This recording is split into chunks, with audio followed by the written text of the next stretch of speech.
Hi everyone, good afternoon. Welcome to... I'm Joe Pugh. Oh, well, go on. we need to work on these intros. It's not like we rehearsed this or anything, no. I'm Hannah Jones from the National Archives. Welcome along to this afternoon's Dale event, Who Are You Going to Call? As usual, we've got a brilliant programme of speakers. We've got Joe coming up shortly, and then we're going to be joined by speakers from Heritage Alliance, ACE, Arts Council England, their Tech Champions team, and also from Culture24.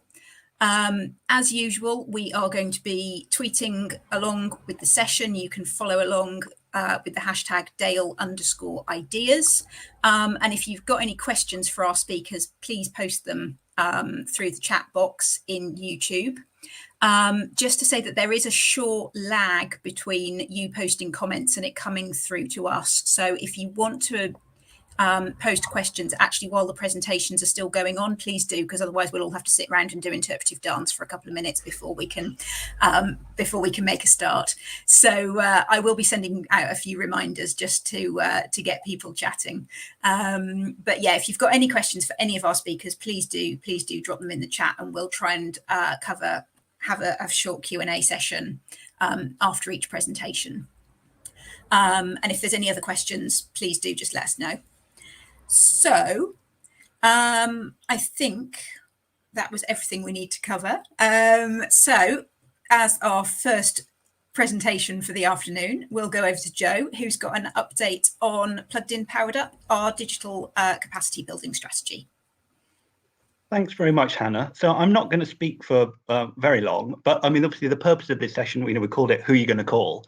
And the idea was, if I'm not mixing my TV shows up too much, if you have a problem and no one else can help, you need to know where to find us. One of those places, is the National Archives. We're available to support archives looking at different kinds of digital development. Plugged In, Powered Up is one of the, is our strategy for doing that.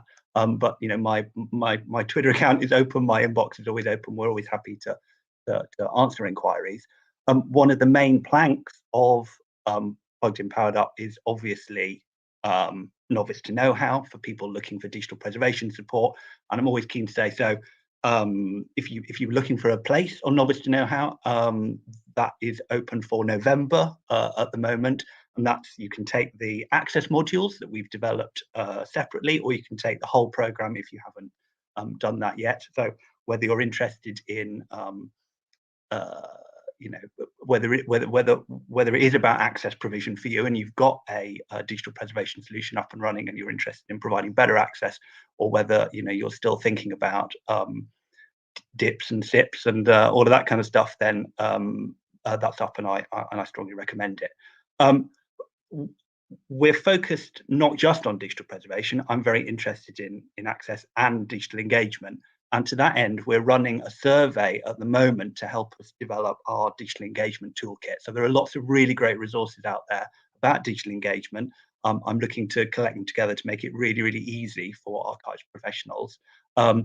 This survey is quite short. It's just asking you a little bit about kind of what you'd like from something like that, and what you're doing now in terms of digital engagement, social media, and other kinds of work in that area. So we'd be very grateful if you spare a couple of minutes and fill that in for us, and that will directly affect what we produce in terms of that toolkit. Another event that's running this week, so I've just turned this into a little bit.ly link for people. Wikimedia UK are running a series of seminars over the last couple of weeks, introducing people to Wikipedia and other wiki projects. Now, I could literally bang on for this whole session about how good and useful Wikipedia can be to your organization. I think the easiest way to talk about it is in terms of saying it really is, it's absolutely one of the largest websites in the UK in terms of traffic, globally and in the UK in terms of traffic.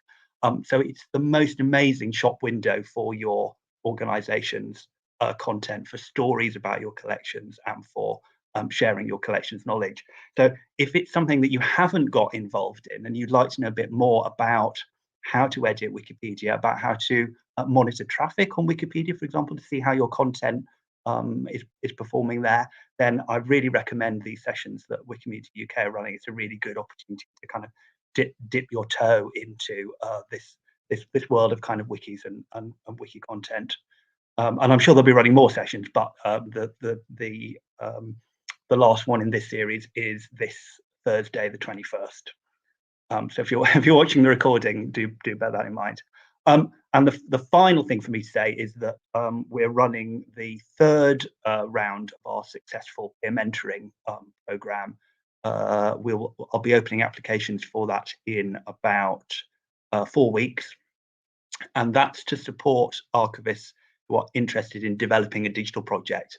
Now, that could be a digital project of any kind. That might be a digital preservation project. We've helped lots and lots of people develop their digital preservation capacity over the course of a 6-month mentorship. But that might be a digital engagement project.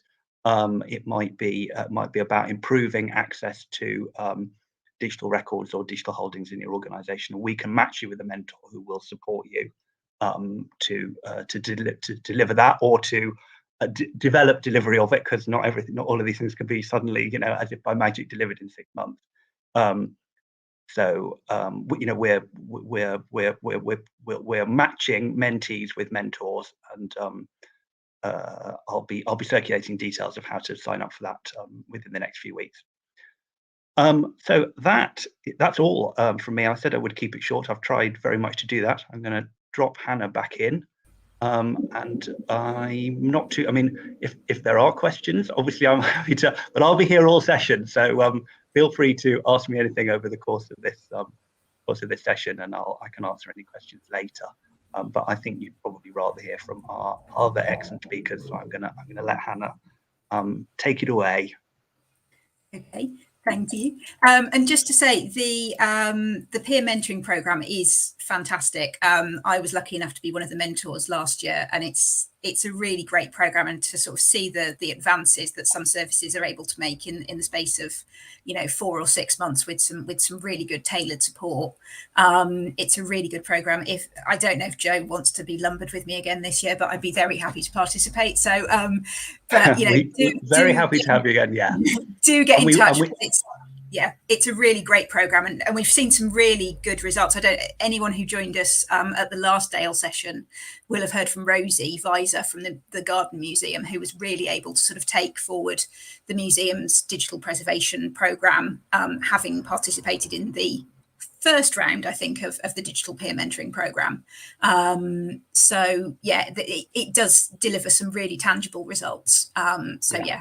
Do get in touch. We run it remotely, so your mentor, you might be an archive in London being mentored by an archive in Glasgow, or vice versa. It's been really interesting to watch those kind of pairings develop. Okay.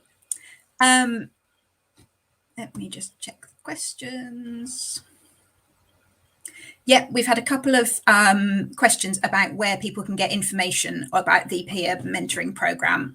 We'll be sharing that through our usual comms channels. So keep an eye on at UK Nat Arc Sector. That's the Archive Sector Twitter account at the National Archives.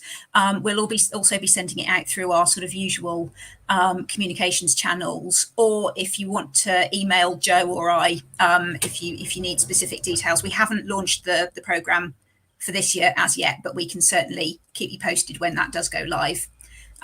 So yeah, we will definitely be shouting about it, because we really like hearing from a range of programs and a range of participants who sort of want to get involved and take their digital sort of capacity and skills forward. So yeah, we will definitely keep you posted on that. Okay, so I think we're ready for our first speaker this afternoon.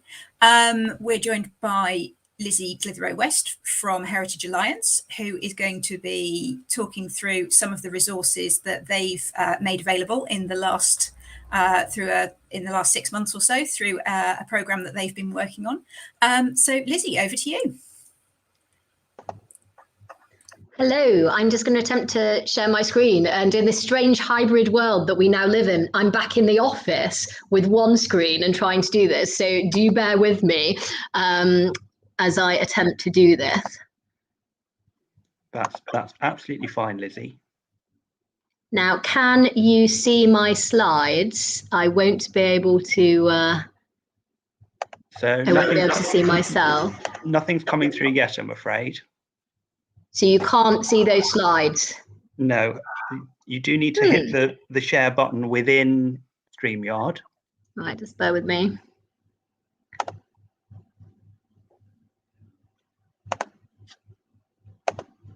It's not letting me share, I'm afraid. I'm sorry about this. I've hit share system audio and entire screen, but it's actually not allowing it. Do you need to allow me to do it? No, I was expecting that would just work.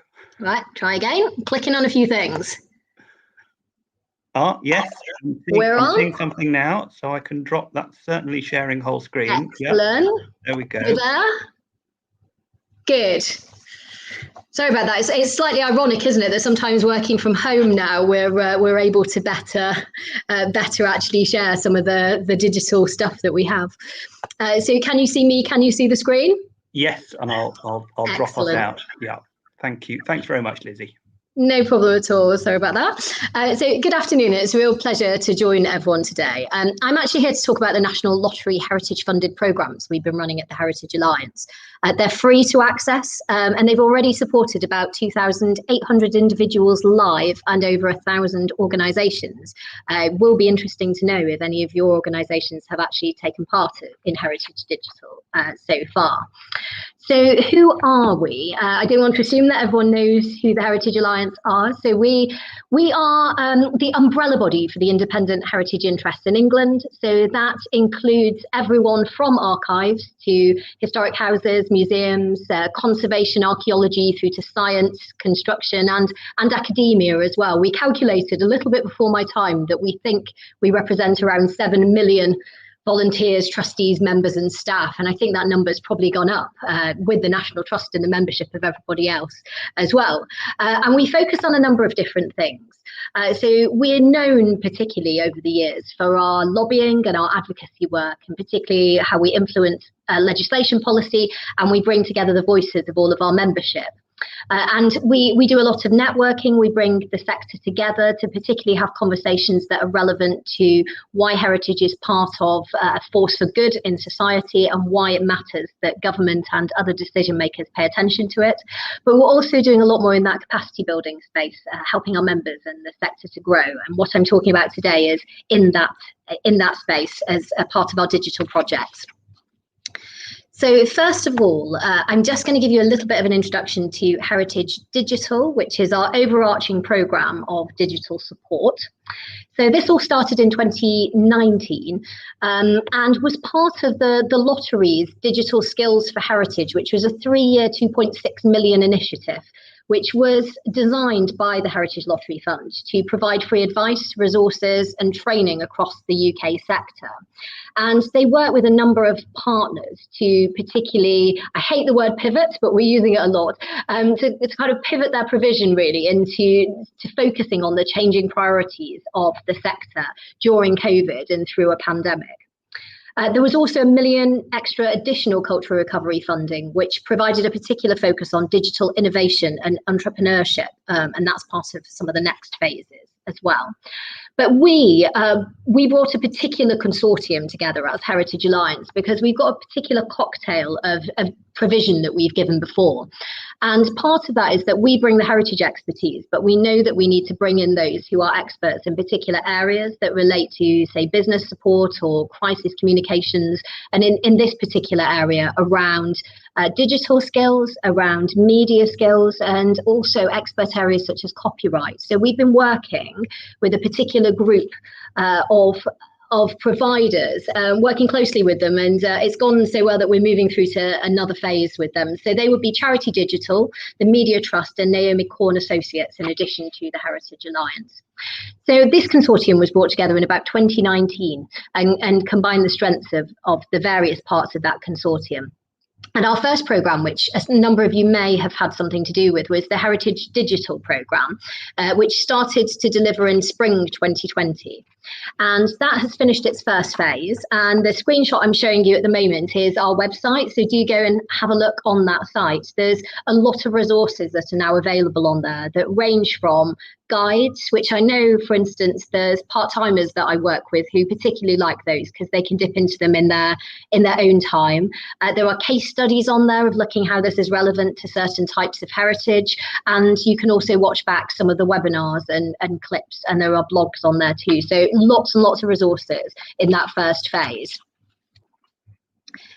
And what's particularly interesting is through the evaluation of this first phase of provision, we're getting a real sense of what the sector needs, how it's been changing over this particular time, but also where some of our gaps are. And this is really fascinating, not only for us in what we think about in our future provision, but also to be able to feed back and advocate to the lottery and others about what the sector really needs into the future. And some of our surveys were fascinating in that they showed that even during the pandemic, a number of organisations still hadn't accessed digital skills, that 62%, it says up there, of organisations don't have a particular digital strategy. We do know that although I suppose it was a bit more exciting at the beginning and a little bit easier when a lot of people were working remotely, that digital fatigue is a real thing.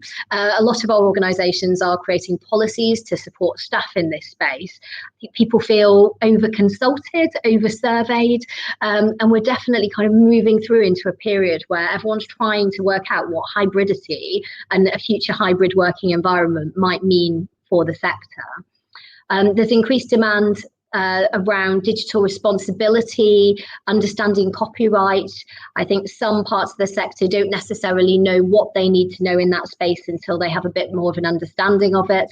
And so we also know, and we're hearing, and I'm sure many of you today are feeling as well, that digital is sometimes becoming an add-on to many roles. Some people have it at the heart of their role, but others or other staff are increasingly having to kind of have it added on. It's an extra that they're expected to be able to navigate. And as teams are reducing in size in some places due to financial constraints, that already where staff are trying to navigate and keep on top of this kind of new way of working, particularly with the hybrid area thrown in, that actually it can be kind of one extra thing in a job that people are having to navigate. And also at the other end of the spectrum, in some of our organisations, the digital basics are really still not there. For some organisations, they're really having to learn the very beginnings, which is innovation for them, but the very beginnings of some of the ways of working that may be more natural to some of us. And we're also hearing that in some spaces there's a lack of digital training and CPD being offered, particularly because of expense, possibly because of time, which is another reason why the programmes that we run are free. So just a bit of a glance now at what's coming next. So the second phase of the digital programme is looking at two different things. The first is a cohort-based learning programme called the Heritage Digital Academy. The first two cohorts are underway already, and we'll be bringing new ones out in December. And these are focused on learning together in a cohort around particular areas of digital need that we know are still very much there based on our original research and on the feedback that we've heard from those who've been part of the programme. There'll be two main themes that you can apply for. So one is around making a plan for digital, and the second is around digital services. And you can apply for more than one cohort, I understand, but you may want to focus on one of these in particular. So one will be thinking around digital strategy, thinking about growing your audience, understanding data protection. The other is around designing a digital service, or for many organizations, redesigning some of the digital services. We're also going to couple this with some standalone workshops and webinars. We know cohorts are not for everyone, so there should be some open to all provision as well. And the second project that we have underway as part of a wider piece by the lottery is looking at what are the outstanding and continuing and pressing digital questions for the heritage sector. And we are running a particular element of this. So there's going to be 100 questions that will be answered an answer with particular resources that will be provided. We're hearing very much that people want to be able to download a template or to be able to work on something while they're learning, not necessarily just have the theory and then kind of not have the time to navigate it afterwards. So we're very much looking at what is the best format and what is the most useful way to be able to answer particular questions that the sector will have. And so there'll be a number of mixed media in terms of how that's delivered. And we'll be looking at some very bite-sized resources as well as part of that delivery. So some of that will be expected in February 2022. And the final thing that I wanted to talk about today, and this is a bit of a rallying call, please, for those of you who are digital champions in your organisations. The lottery last year ran something called the DASH survey, and this stands for Digital Attitude and Skills for Heritage.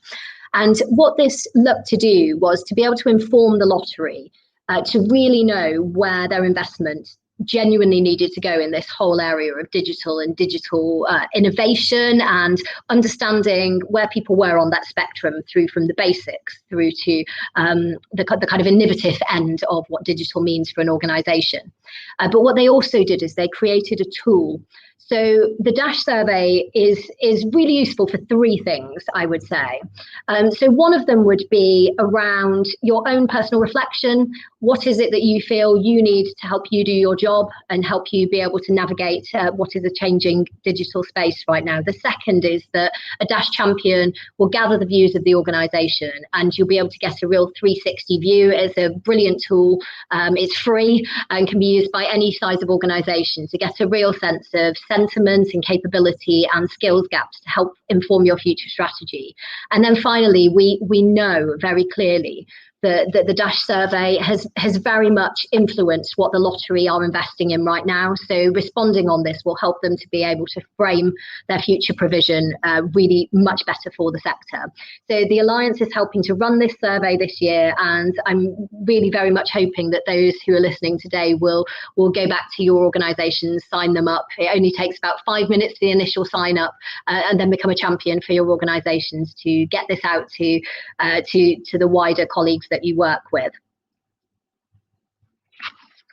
Here's a few of the things. This is a new infographic that we have where we're identifying the ways in which the DASH survey is being used by organisations who are already using it this year and used it last year. So it can be very simply used to identify knowledge gaps and to kind of identify some of those barriers and perhaps where staff may not be feeling confident in particular areas, but it can also be really used to recognise and demonstrate that leadership comes from many different levels and that there may be leadership within organisations in this space that can be used to take strategy forward. And also evidence for yourselves, how you benchmark against other organisations as well.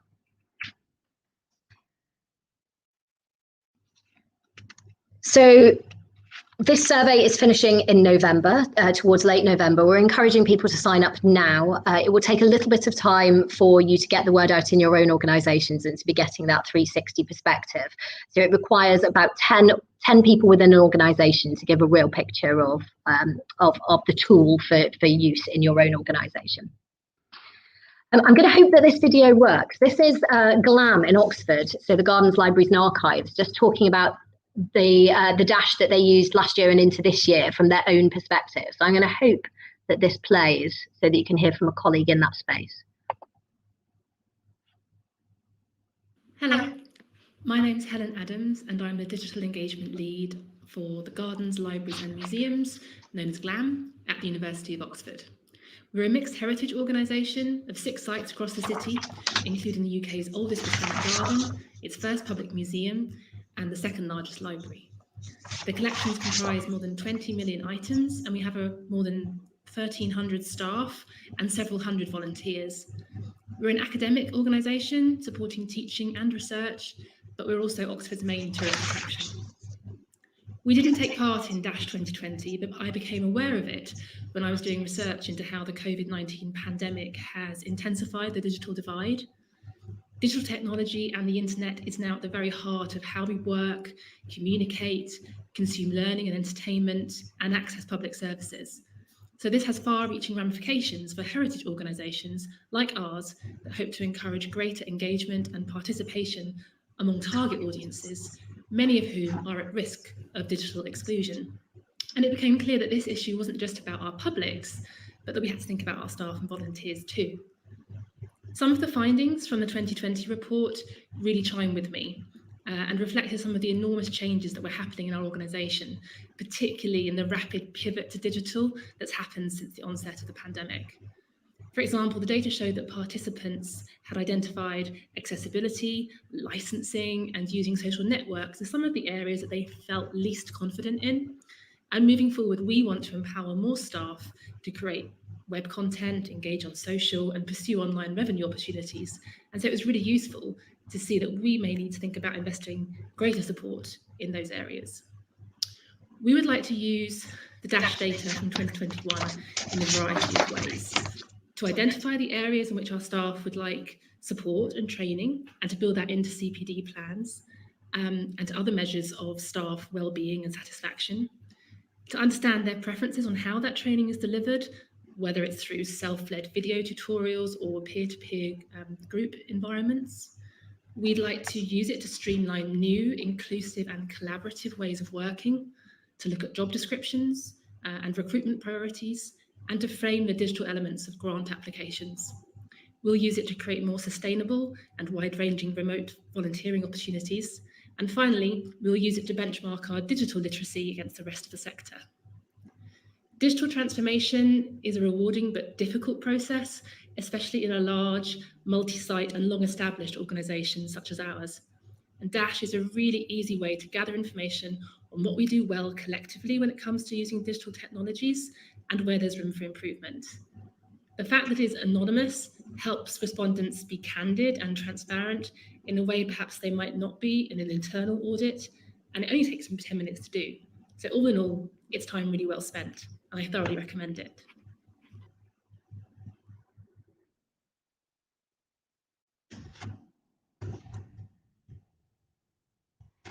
So at this point, it's a very unnerving experience, actually, just to be looking at my own screen and not seeing anyone. So I'm just going to stop sharing and just ask if there are any questions.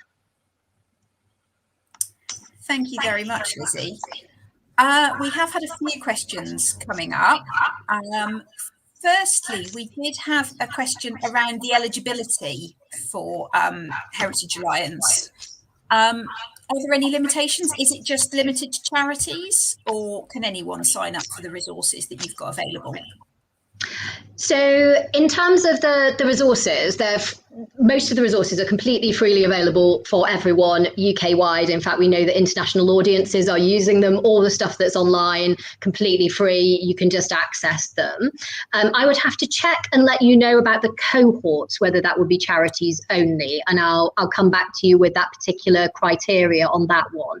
But for everything else, for the webinars, for the open access, as far as I'm aware, everyone can tune in as long as it's UK-wide and you consider yourself to be heritage in its absolute broadest sense. So we've had everyone from volunteers to interns to staff to academic students who've been using our resources. So I'll come back to you on the cohort specifically, but on everything else, yeah, wide and for everyone.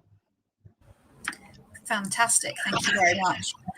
Just a reminder to everyone watching, if you have got any questions for Lizzie, please do put them in the chat and we can bring those through to her. The other thing I was going to ask about, Lizzie, related to the cohorts, what's the anticipated sort of time contribution that services would have to sign up to if they wanted to participate in the cohort programme? So again, because we are the junior partner in the cohort programme and it's being led by Charity Digital, I'm going to see if they've got a fact sheet on that. I know from my understanding of the kind of previous things that we've run that have been kind of ad hoc or they've been you've signed up to a particular programme, that it would be a couple of hours of your time or a couple of hours over a couple of sessions. For the cohorts, I will double check and let you know the specifics of that one. But it's not onerous, and it's definitely not too much, because the idea behind this is that actually everyone's really, really busy and they need to access things in their own time and in their own job. And the idea was that this wasn't something where you get sent away for a week to work around. So I will get the very specifics for you, but I think it will be a matter of hours. That's great, thank you. And just to say, we can circulate that information later. Yeah. We will be sending out some information after this event, just in terms of, you know, the sort of YouTube link that people can go to watch this recording back later on and things like that. So if there is any information that we can share, we can distribute it through at the same time. So anyone who's watching and wants that extra information, we will try and send that through to you. I can't see any extra questions coming through at the moment. Was in the middle of my presentation, I was going to do a mini survey, but because we weren't on Zoom, I didn't actually know how to, because I couldn't see the comments. In fact, I couldn't see you or anyone while we were doing this, which is really unnerving when you're just speaking to a screen, isn't it? But I was going to ask people just to answer one really simple question, and to be pondering this. So if people could jot in the comments, just in relation specifically to the DASH survey, which is the one that I'm really rallying calling today, please, that people can engage with, because I think, you know, those organisations who take the time to be engaged in these sorts of sessions, you know, very much the digital champions and the ones that we really want to be hearing from as well. So I wanted to get a sense of, if you could put 1, if you've done DASH this year. Number 2, just in the comments, if you will be dashing shortly. And I can put the comments in the comments to the side. I'll give you the link and everyone can kind of go away and please sign up after this session. And number 3, what's Dash? Tell me more. So obviously I have done that today. But if you want to know a little bit more, we can again give further information that can be circulated, Hannah, if that's okay. So yeah, people can just, I don't know how many are on the call today, but if you could just jot 1 for done the dash, 2 for dashing shortly, 3 for more information, please. That will give me a real sense of who's here today. Yeah, let's see if we get some responses on that.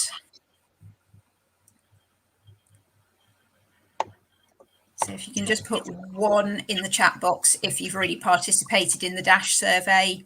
2, if you're going to be signing up. We have just circulated the link. So wonderful, thank you. That will be available. Oh, yep, first one. Oh, here we go. Excellent. People who are going to be dashing soon, thank you, thank you. So a few more for a bit more information. So we will definitely follow up with a little bit more. I mean, it's all on the website, in fact. So do have a look around. Essentially, we are looking for a DASH champion in each organisation, and all you do is you sign your organisation up. You're given a unique link, and then you share it with your colleagues. And what's really lovely about that is that it's a real opportunity for kind of leadership from those who are passionate about digital within your organisations. And we are going to be bringing out really shortly, I think in the next couple of days, some board level or senior level activities where once that data is received, it can be used to prompt some questions about change in the organisation, which is always a good thing. So yeah, so it looks like there are a few people who will be going away and looking at DASH. So let me know if you need any more, but we can send more round. But hopefully the website itself is self-explanatory. As you heard from Glam in Oxford, that actually they hadn't done it last year, and they kind of missed the opportunity and then thought they'd really like to do it. But this year they've been really thinking about it as part of their engagement strategy across the whole group. But smaller organisations, the Alliance is quite small. It's really helpful for us as well, because when you're in a smaller organisation, getting a real sense of the skills gaps, the needs, how you can support your staff when you're growing is also a really great exercise, because there's an assumption sometimes that people may be on the same level even with the basics, and they're not, and it helps you to have a bit of an audit of what you might need to provide and support those across the team with as well. So small all the way up to huge organisations can use it in different ways. Someone asking for the web link for it here. So shall I add it back in again just to the chat? if you're happy to, that would be brilliant. Or yeah, Very happy to.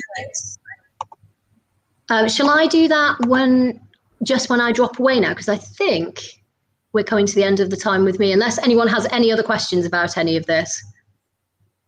As they do use our resources, there's a lot of really good stuff on copyright, really good stuff on, there's a fantastic chap called Andrew who's done a couple of sessions that are recorded on knowing your audience and marketing and developing an offer, a comms offer for your audience as well. So there's some really good resources already there that we know are being really well used.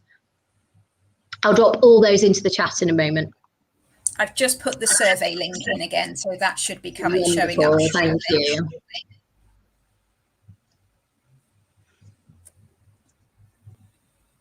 Brilliant. Well, thank you very much, Lizzie. That was fantastic. Thank you for agreeing to share all those links with us. That's really helpful. No problem. And I'm sorry my eyes are looking in slightly different directions because it is so strange to just look at your computer screen but knowing you're being broadcast. So for anyone else who has to do that, that is a new and slightly challenging skill, I think, using StreamYard. There are other people out there, honestly. They're really fantastic. Thank you very much, Lizzie. Thank you. Wonderful. Okay. As we said, we'll share some of those links in the chat as we go along. We're also putting stuff in Twitter at the hashtag Dale_ideas. So do go along there if you're on Twitter.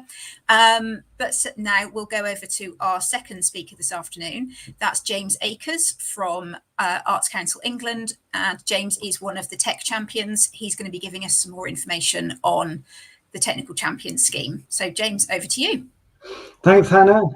Yeah, I've got the opposite of Lizzie. I'm at home and I've got mega desk, 3 screens on the go here. So I am loving life. So let me just share my third screen. I've got which one is it? That one. Perfect. Although I'm still in the corner of my bedroom, so still no good, really, is it? Right, let's throw that down. Right, so that should be coming through now. We're going to switch over to my lovely presentation. So in 2018, there was a report called Culture is Digital, and identified that arts and culture organisations were not making the best use of technology, and we needed a bit of a helping hand with that. So there were several initiatives that came out to help support that, and one of them is the Digital Culture Network, which I am a part of. And what I'll do through this presentation is that I'm just going to show you the kind of support that we offer, how you can access it, and even if it's not for you specifically with your archival hat on, maybe some other people in the rest of your team would benefit from support from us. So please pass our details on to them.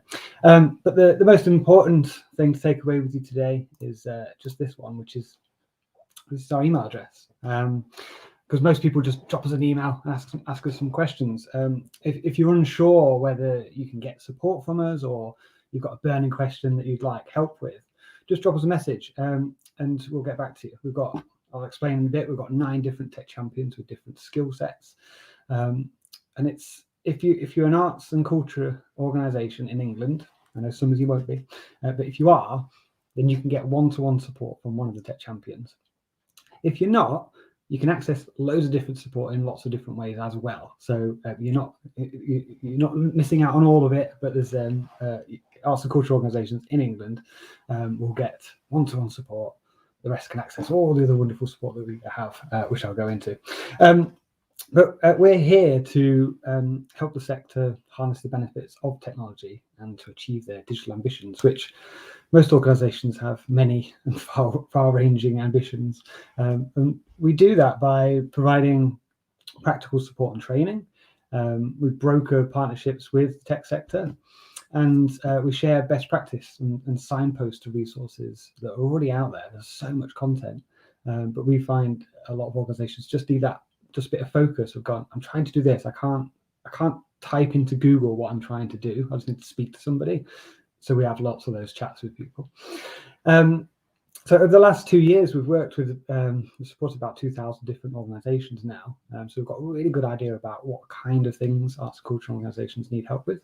And we create resources based on that. So we've done on our website, there's loads of resources like what we've seen from Lizzie there, from the stuff that they're creating, and then stuff from, as Alec will go into in a bit, like Culture24, the stuff that you see on there. So even if we're not creating it, we signpost people to the stuff that's already out there that's going to be relevant for you.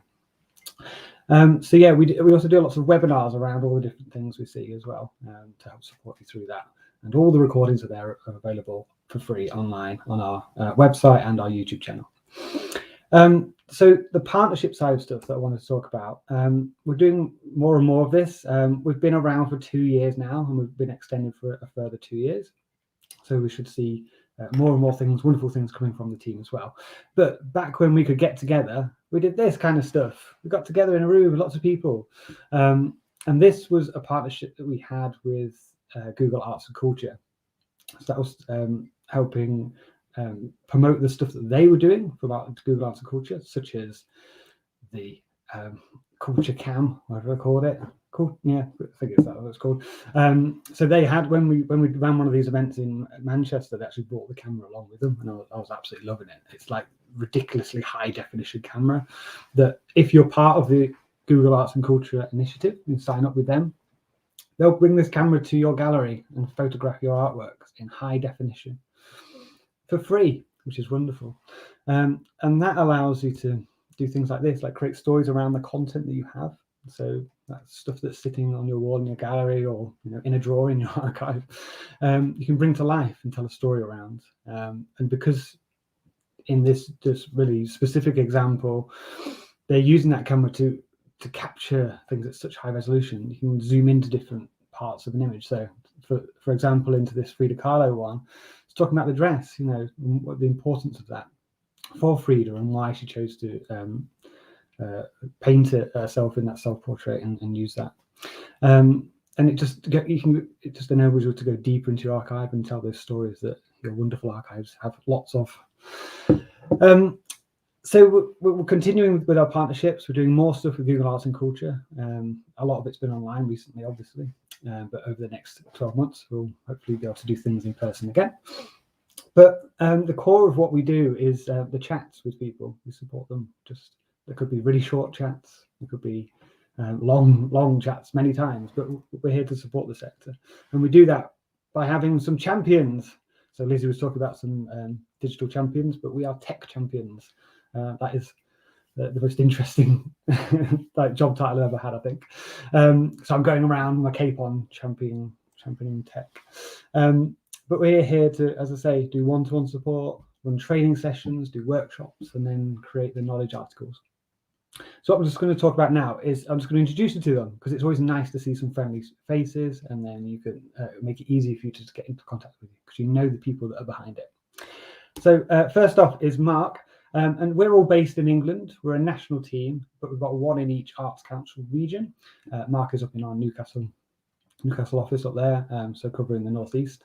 And Mark helps organisations with digital marketing and strategy. So thinking about what digital things you might want to do aligned to your organisational strategy, how you can best use digital technology for that, and creating that overarching strategy and the different techniques for marketing.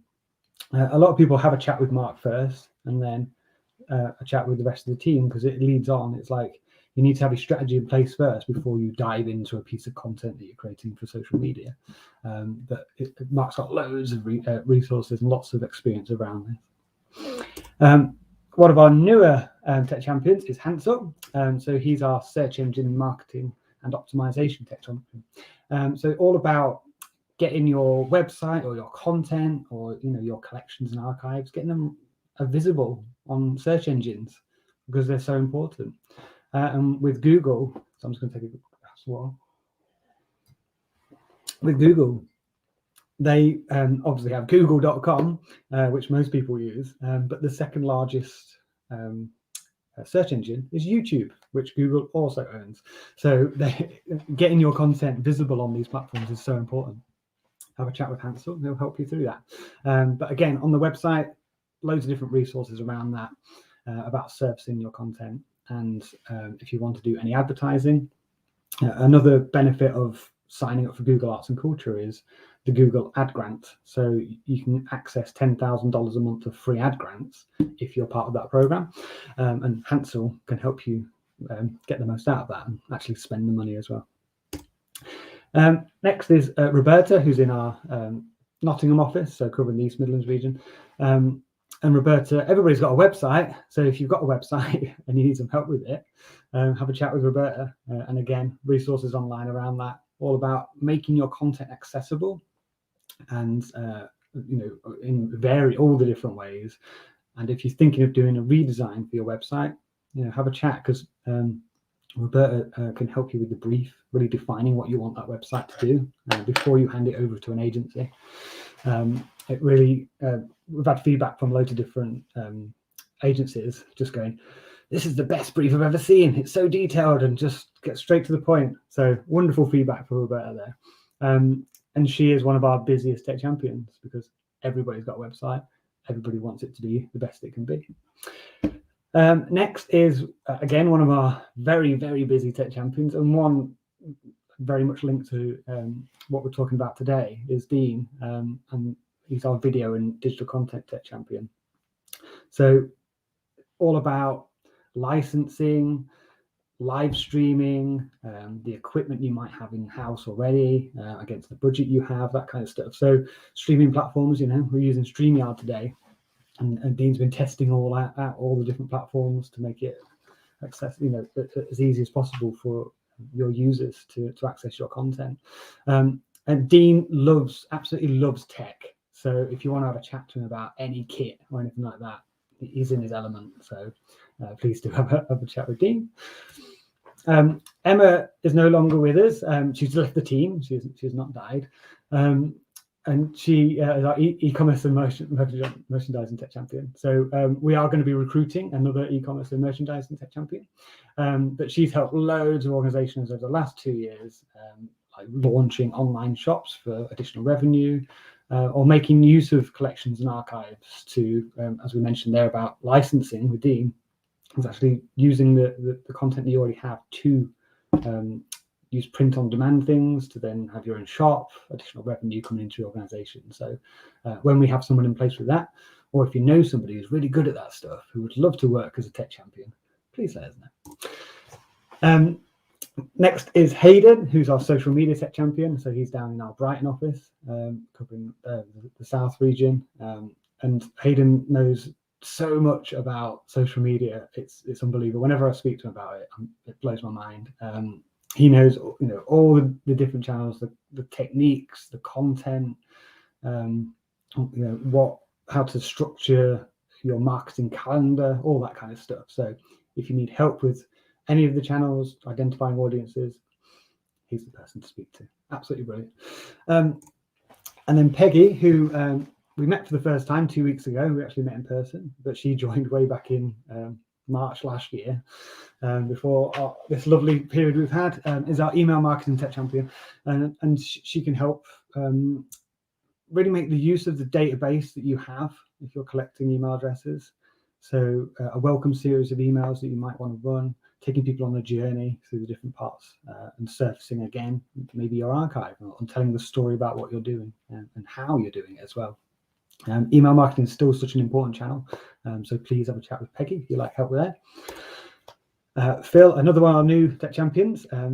He comes from a long line of long history of box office and ticketing systems that he's worked in, so he can help if you are going to do any kind of ticketing systems or having a bookable product or stuff like that. Have a chat with Phil. We'll help with that, and you can also help with segmenting your audiences in the huge database you might already have as well, and how to do all of that. He loves it. And the last one is me. So my specialism is around data analytics and insight. So it's all about getting the right metrics in place and tracking the right ones, instead of just tracking random numbers and just collecting them just for the sake of it. I can help organizations really focus on the ones that are important to them, and put that kind of thing in place if it's not already. So please have a chat with me if you want to do those kind of things. And it could be it doesn't have to be just web analytics. It could be any other types of analytics as well. If you want to put something in place to track how people are using, you might not have like an online collection system. Track how people are using that. Are they downloading the resources? Are they looking at certain things? Are they zooming into the content? It's all possible nowadays. So please have a chat with me. So that's the Tech Champions. As I say, if you want a one-to-one support from any of us, if you're an arts and culture organisation in England, drop us an email and then we'll get you booked in for a meeting with one of us. There's other ways to access the other support we have as well. So I'm just going to talk through that. The first is our website. So this is digitalculturenetwork.org.uk. So please go on there, have a look at the content that we've got. You can sign up to our newsletter. You can watch recordings of our past webinars and then book on to the ones that we've got coming up as well. So it's constantly being updated, that one. And as I said before, we're signposting to other external content that's out there that's relevant to what we're seeing and getting asked for. Our newsletter goes out every month, and it's just full of all the things we're seeing, latest news, our upcoming events, and all those wonderful things that we come across in our every month. So please sign up to that. It's free. We've got a YouTube channel, all loads of content on there. Dean has started to create lots of little bits of content that we've got, so little shorter ones, but it's got all our webinar recordings as well. We're on Twitter, as everybody is. And there we go. That's our email address. So please do drop us a message, get in touch. We're here to support you. Use us as much or as little as you want. We have some organisations that drop us a message, we answer it, and we never hear from them again. Others, they come back to us quite regularly. Schedule meetings with the same Tech Champion or different ones.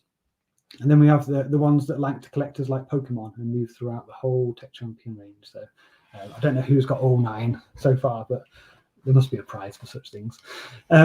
And the last thing that I don't have a slide for is that we've just launched the Digital Culture Awards, which closes on the 8th of November. And we've got lots of categories there about the last 2 years, about how people have used technology and done really well. So if you are an organisation that thinks that if you think or you'd like to submit yourself into the awards, please do so. We'd love to hear your story, and you can find out about that on our website as well.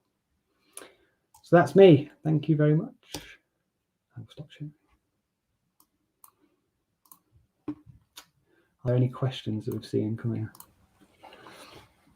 Great, thank you very much, James. I have just shared the link to the awards, so I've just put that in the chat, so hopefully that will come through shortly. Hang on, I'm going to minimize my screen because I can see myself and it's weird. There we go. So let's have a look at, we have got a few questions coming through. I think the first one is around the Google Arts and Culture initiative. Erica has commented, it looks very grown up and it looks like it's for proper museums. Are they interested in smaller sort of volunteer-led organisations? Are there any sort of criteria that limit who can join the Google Arts and Culture initiative?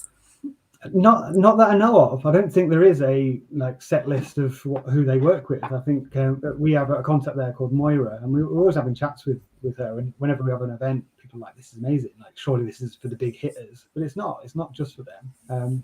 They are very much interested in supporting organisations to get their content out there. It doesn't have to be a huge organisation. So I will check and find out about that. But I'm pretty sure you can just get in touch and then you can sign up for that. And there's loads of benefits to doing so.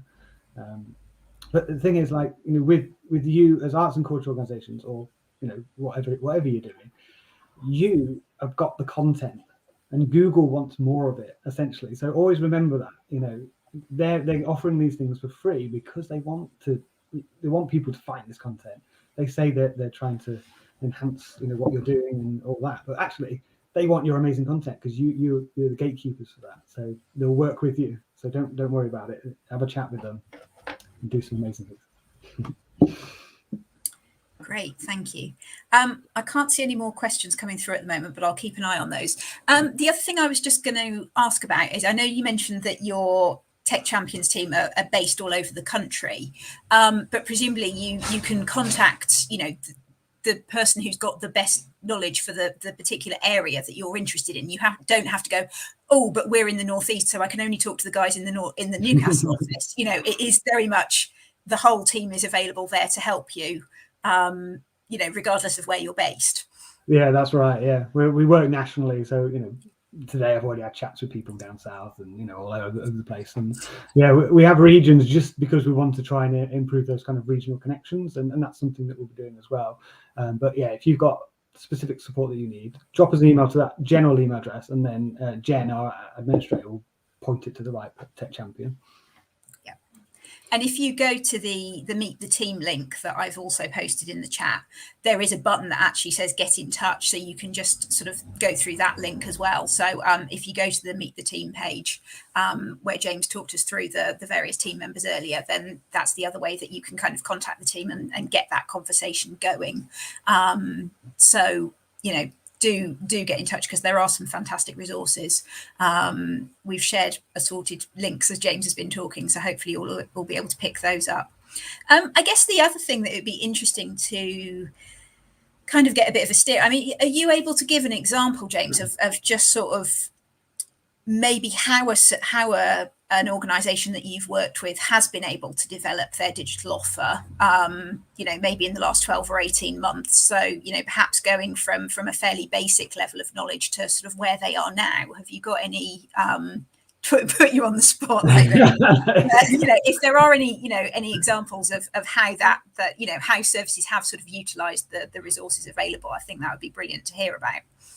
Yeah, one of our most popular ones was actually utilising the Zoom through to YouTube. I know we're doing that now with StreamYard, but last year when everything kicked off, there was not anything out there to help support that. So we created a resource which just explained that step by step about if you are using Zoom, because it's great for the video processing and in managing users that you want to appear on screen, but you actually want your audience to access the content on YouTube.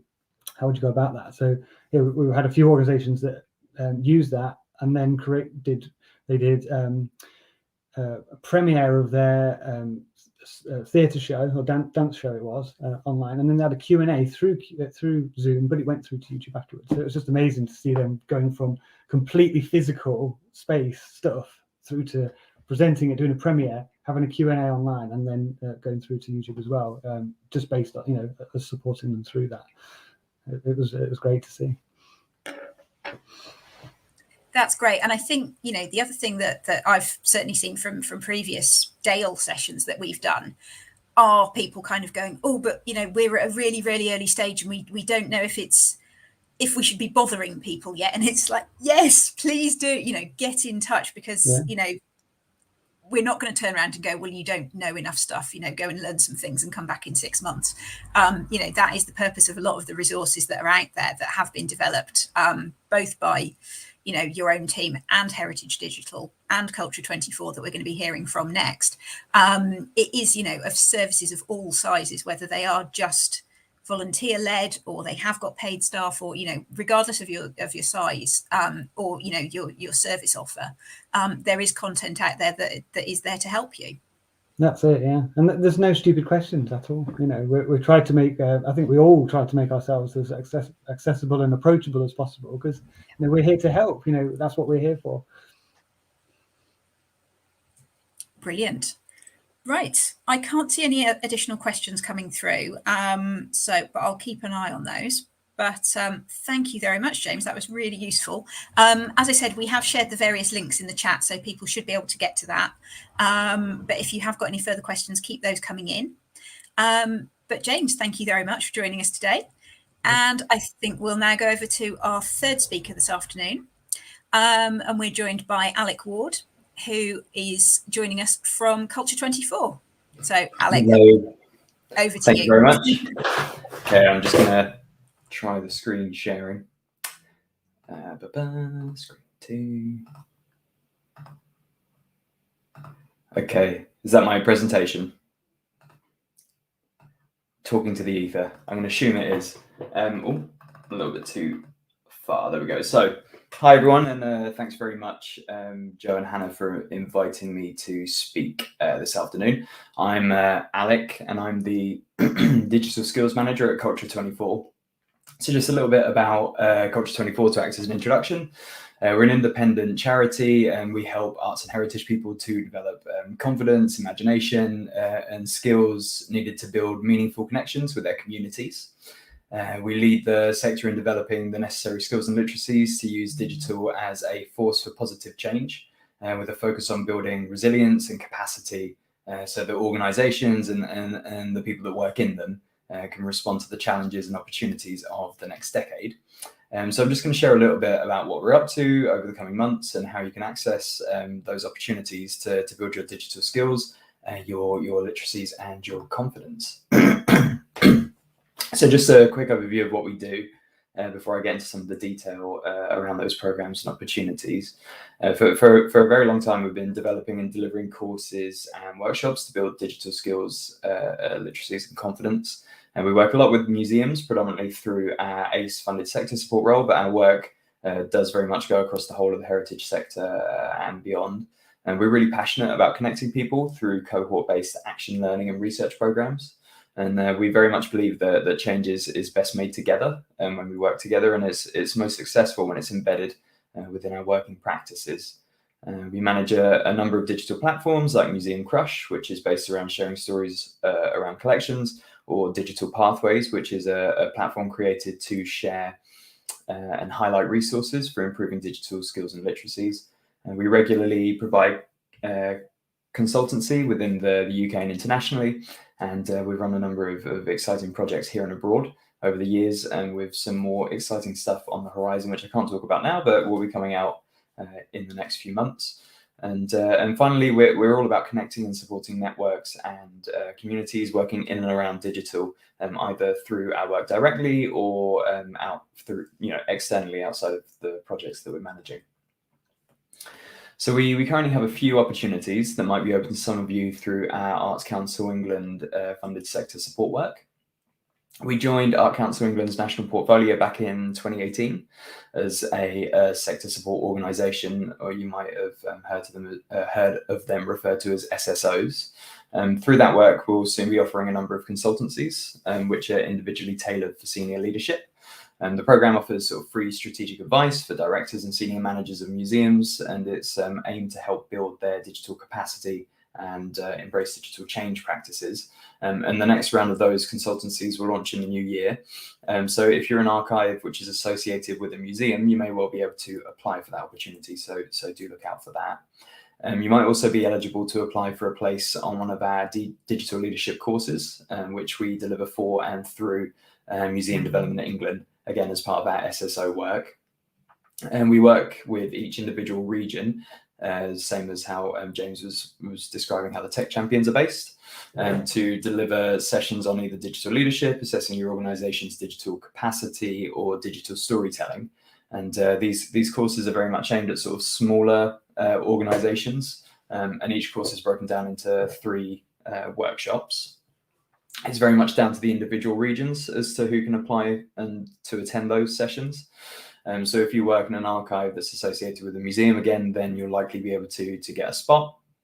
If not, you may still be able to apply, because I know that some regions do open up places to non-museums if there's space. So it's always worth putting in an application, because the worst they'll say is, unfortunately, the session's full. Linked to the digital storytelling session, we've also been running a series of learning modules through our sector support work, which is based around digital storytelling. These learning modules sort of support museums to build their confidence by embedding them in a cohort of peers, which supports experimentation and also their digital skills development. This year's learning module is called New Voices, and it's going to focus on helping smaller organizations to reach new audiences. We're really excited about this one because it's going to be sort of looking at presenting new angles on collections, using them as a starting point for community engagement online. We launched the call to action for that last week, so definitely worth checking that out. And again, it's something that you can sort of apply for through the local museum development regions. And as part of that New Voices learning module, we're going to be helping the cohort to create content for our Museum Crush platform, which I mentioned at the start of the presentation. Museum Crush is a platform dedicated to sharing curios and compelling objects found in heritage collections. So whilst it's linked to our learning modules, it is also very much a standalone platform. My colleague Richard Moss, he works with heritage professionals to create that engaging content, which is then published on Museum Crush. Richard is always really keen to work with any heritage organisation that has a collection, and he's really good at teasing out sort of interesting stories and points of view around the stuff that you have to share. We have an email digest which goes out to around about 15,000 people, and it's a very dedicated audience for that content that we're creating with those organisations around their collections and stories. We also have a large social following, around about sort of 45,000 Twitter followers for our Museum Crush Twitter account. So we very much have like a significant and engaged audience to share that content with. We're also currently experimenting with using Instagram and TikTok to make video content to promote Crush and diversify the audience a little bit. So whilst I was putting this presentation together, I thought I'd search for archive in the search bar on Museum Crush. And this is a selection of the sort of archive related stories that are already on the platform. You know, there's actually hundreds of stories already on Museum Crush related to archives and archive collections on the site, from like the treasure trove of wartime medical photos, which you can see in the top left there, to an article sharing photos of Picasso on the beach. So it's quite like a varied range of different stories and different collections. For instance, Richard worked with the English Folk Dance and Song Society to share stories and images in their archives relating to British folk customs. And the society had kind of been wanting to share their stories online for some time, but they wanted a little bit of guidance, a little bit of support. And the article actually really took off, being shared quite widely on social media, and it sort of went semi-viral. So that was quite exciting. So if you have something interesting you'd like to feature on Crush, an interesting story to tell, then do get in touch with Richard. His capacity is a little bit limited, but he's always on the lookout for something to share, particularly if it relates to perhaps like an exhibition that you're running or an anniversary that's coming up. So the sooner you get into touch, the better. And you can see his contact information there at the bottom of the slide. Museumcrush.org, that's the website, and Richard at culture24.org.uk, that's how you can get into contact with him. So for me, Museum Crush is really interesting because it kind of has two audiences. It has the public audience who sort of consumes the content through the digest on social media and just by finding the articles through Google. But then on the flip side, there are the heritage organisations that Richard works with to create the content. He kind of guides them through the process and helps them to build the confidence to create that content from their collections. And that's something that we're really passionate about at Culture24 is digital skills, literacy and confidence building. And it's very much an integral part of pretty much everything that we do. You know, it very much forms the background of our cohort programs and our workshops. But it's also the core purpose of our Digital Pathways platform, which you can see a screenshot of there on the slide. So Digital Pathways is a site where we share resources to help heritage people build their digital confidence, skills and literacies. And we share resources covering a vast range of subjects. From social media to digital strategy. So some of the resources we've created ourselves, others we've gone out to the sector to create when we've sort of noticed gaps in support, and then the rest of the resources we've handpicked ourselves because we very much only want to share what we feel will be most useful for a heritage person within their sort of unique contexts.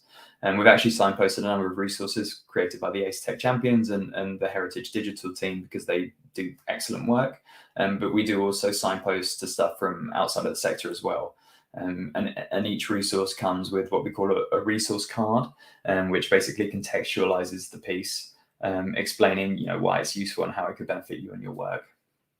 And then when we were designing pathways, we kind of found that people who work in digital within the heritage sector, they tend to have a whole range of places that they go to find information, support and resources to help them with their work. But we also found that individuals often find it difficult to know which resources would be relevant for them in their roles. So one of the core functions of Pathways is to contextualize those resources to help them to decide whether or not a whole resource or parts of a resource will give them the support they need, and that all of those resources are kind of in one place, so that you don't have to spend ages going to different sites and to different organizations to find them.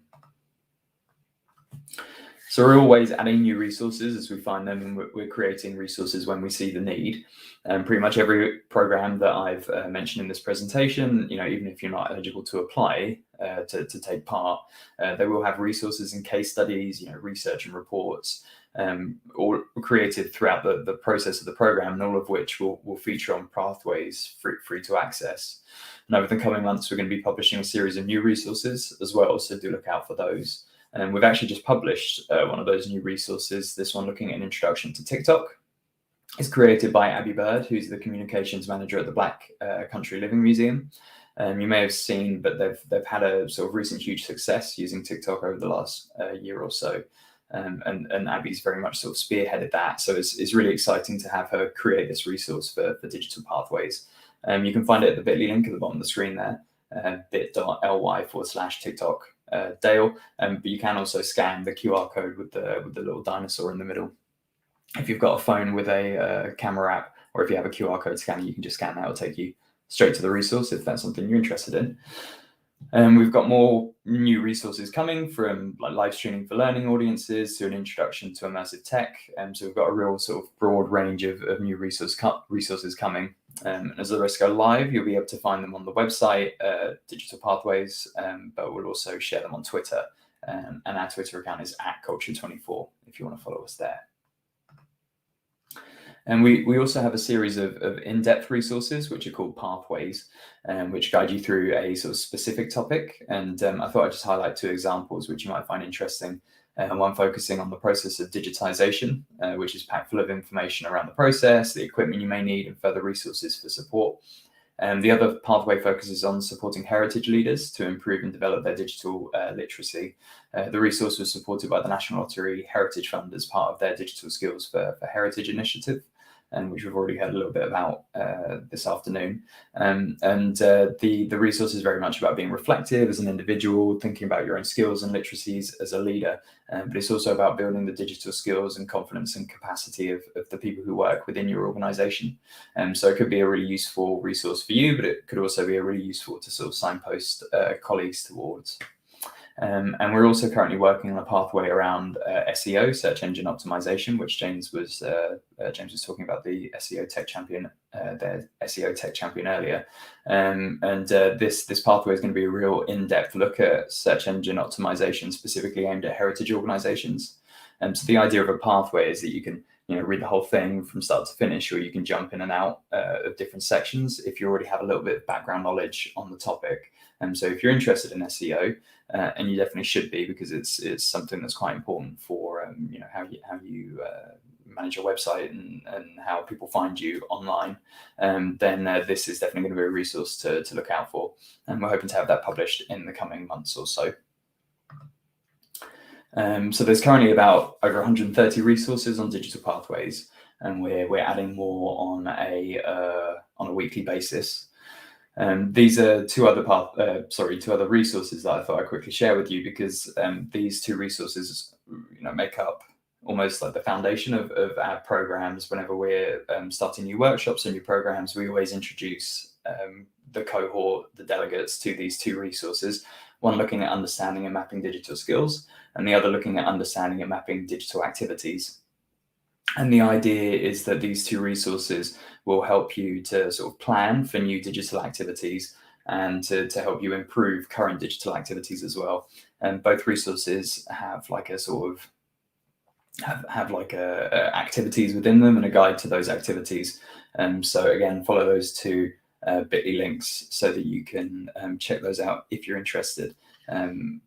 When we're creating these resources, we very much aim them at sort of smaller size organizations, for people who don't necessarily, aren't necessarily digital experts or digital champions, or however people would sort of label themselves within that capacity. So they're very much entry level, easy to use, easy to digest, and hopefully quite useful for what you're doing and what you're up to. And then finally, I just wanted to speak a little bit about how we sort of support individuals and organizations through cohort learning programs and experimentation, and the resources we've created from those activities. So over the last 10 years, we've been running a collaborative action research program called Let's Get Real. You may have heard of it, and sometimes it's referred to as LGR. The program supports arts and heritage people and organizations to become more relevant, resilient, responsive to changes in digital culture and digital practice. This year's Let's Get Real was about measuring success. And we were thinking about, what success looks like to you, to your organization. How can you measure it? How can you plan for it? We've had over 40 organizations taking part in this year's LGR, from museums to zoos, from across the UK. And you can find all of the reports from previous LGRs on our website, which is weareculture24.org.uk, covering topics from working with young audiences to collecting digital practice and social purpose. So there's a lot of valuable information, insights, and case studies within those reports. Lizzie mentioned the hybridity of digital early in her presentation, and as it goes, that's going to be the focus of our next Let's Get Real. And we're going to be focusing on hybrid working. And we're going to be launching that in the new year, ready for people to take part. So that might well be something you'd be interested in looking into. And we're also going to be publishing the report for the latest Let's Get Real on measuring success, which will be packed full of all of the learning from the program alongside interesting case studies. And again, that's going to be coming out in the new year. So well worth looking out for that. We're also running another cohort learning program called Making It Fair, which is a sort of collaborative learning project exploring digital content and storytelling with collections. It was open to just 8 museums, but they're very small museums from across the UK. And that was part of an AHRC funded program called Towards a National Collection. And there's going to be lots of really interesting learning coming out of that next year. So again, do keep an eye out for that. And just generally to say that we love working with cohorts of heritage organisations and supporting them through collaborative learning and research projects. And we're very much about enabling people to develop an experimental approach to their work and how that sort of translates into everything that they do. So if you and other organisations within this group were ever interested in taking part in a cohort-based learning programme, we're always really keen to hear your ideas. And we also often support groups to gain funding for these sorts of projects. So do let us know if we can help.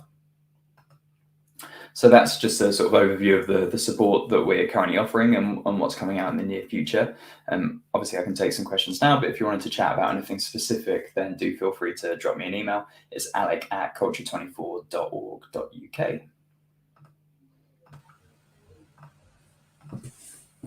Thank you very much, Alec. That was No great. problem. That covered a very wide range of resources Lots in of quite stuff. a short period. Loads of resources. Yeah, some excellent stuff out there.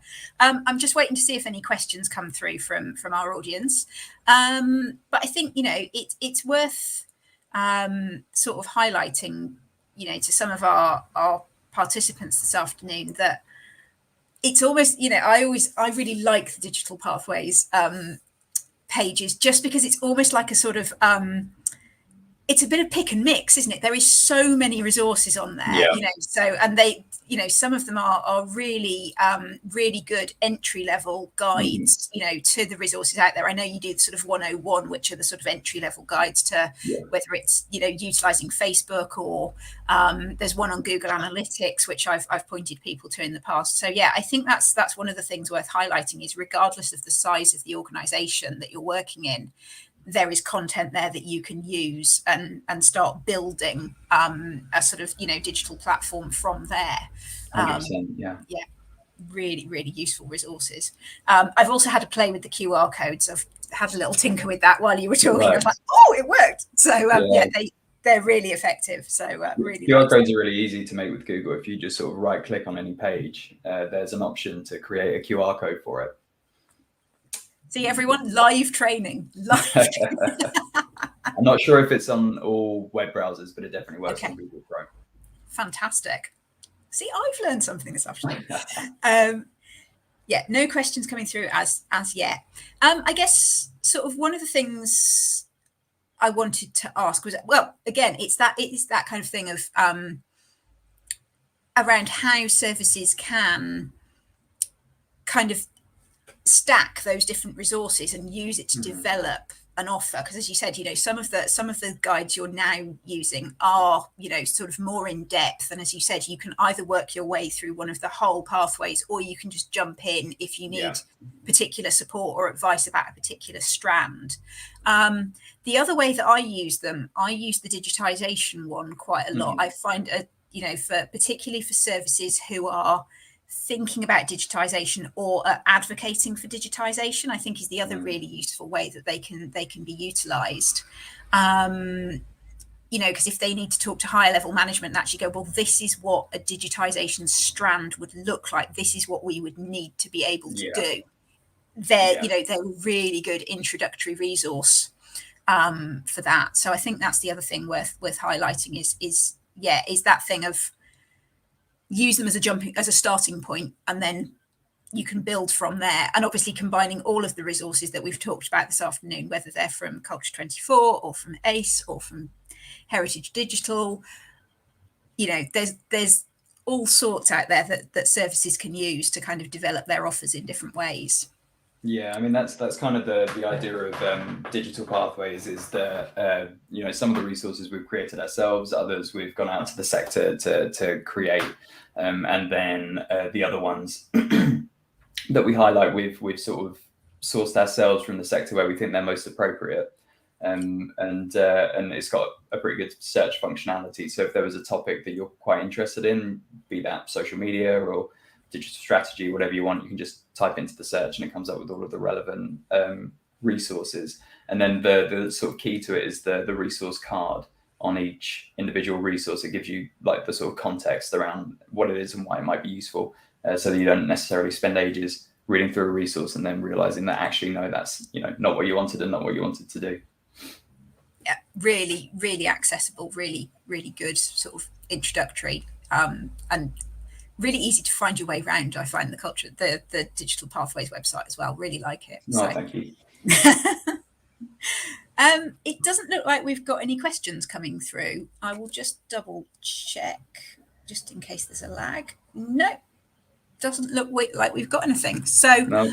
I think we can say thank you very much, Alec. Thank you for joining us this afternoon. And thank you to all our speakers, to Jo, to Lizzie, to James, and to Alec. Really useful program this afternoon. I hope you've all found it helpful. As I said, there's so many resources out there, so do take the time to have a look, and focus in on areas that you might want to develop within your service, and see what's available.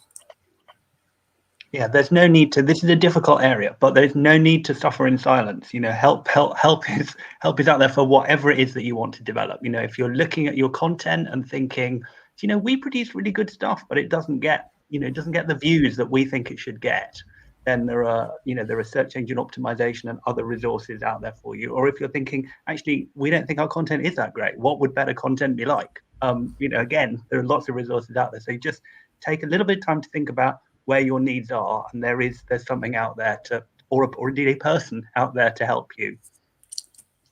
Yeah, and I think as James said earlier, there is no such thing as a daft question. Just get in contact, or start looking at the resources, and don't feel like, oh, well, we don't know enough, we're not expert enough, we shouldn't, we'll look elsewhere. The organisations that we've spoken to this afternoon are really happy to help, so do get in touch. I can't see any additional questions coming through, so I think we can probably wrap up there. Just to say that we will be sharing a couple of bits of information. So obviously anything else that Lizzie, James or Alec are able to share with us in terms of extra resources, we can send those around. We'll also be sending around a short event evaluation in the next couple of days. And this YouTube link that you're watching on at the moment will be live for at least the next day or two, hopefully, but we will be circulating a more permanent YouTube link as well, because this will go on to the National Archives YouTube channel. So if you want to come back and watch all over again, or just one of the presentations, you will be able to do that, and we'll circulate that link in due course. Jo, was there anything you wanted to add?